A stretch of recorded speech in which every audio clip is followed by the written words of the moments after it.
నుంచి వస్తున్న అంశం కదా. వర్మ గారు మీకు ఒక మాట చెప్తున్నా. మన తండ్రి చనిపోతే నా తండ్రిని చంపేశారు అని రోడ్డు మీదకి వచ్చి బిడ్డ న్యాయస్థానాల చుట్టూ తిరిగి న్యాయాన్ని అర్జించటం తప్ప ఒప్ప? ఒక మాట చెప్పండి వర్మ గారు, మీరు చెప్పండి. నేను ఒక మాట అడుగుతున్నా. సిబిఐ దర్యాప్తును ఎవరు రేపించారు? చంద్రబాబు నాయుడు గారు రేపించారా? పోయి జగన్మోహన్ రెడ్డి గారు రేపించారా? తన తండ్రికి న్యాయం జరగాలని సునీతారెడ్డి న్యాయస్థానాలని కోరి దర్యాప్తు చేపించారు. కేసు ఎవరి మీద పెట్టారు? సునీతారెడ్డి ఆమె భర్త మీద కేసు పెట్టారు. ఈరోజు సుప్రీంకోర్టు ఏమి ఇచ్చింది? మనం చెప్పిన మాట కాదండి, సుప్రీంకోర్టు అత్యున్నత న్యాయస్థానం చెప్పిన మాట. సునీత దంపతులకు సుప్రీంకోర్టులో ఊరట.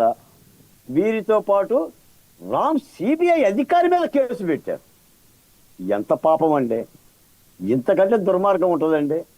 ఇప్పుడు చరిత్రలో పతిని కోల్పోయిన సావిత్రి పతి ప్రాణాల కోసం యమధర్మరాజు వెంటబడ్డట్టు తన తండ్రి ప్రాణాలు కోల్పోయిన సునీతారెడ్డి ధర్మం కోసం న్యాయం కోసం పోరాటం చేస్తుంటే అన్నని రెండు చేతులు ఆర్జిస్తే ఏమన్నారండి? అయితే 12వ కేసు అవుతుంది అన్నారు.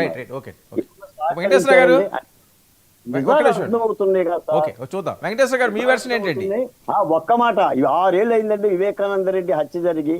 ఒక విషాదకరమైన సంఘటన, బాధాకరమైన సంఘటన. ఒక మాజీ మంత్రి, మాజీ ఎంపీ, ఆయన రాయలసీమ నాయకుడు, ఒక ముఖ్యమంత్రి తమ్ముడు న్యాయాన్ని అర్జించాల్సిన అవసరం ఉందండి. న్యాయమనే కాదు, అది ఏం జరిగిందన్నది బయటికి తెలియాలి. తెలుసు సార్, ఇంకా తెలిసే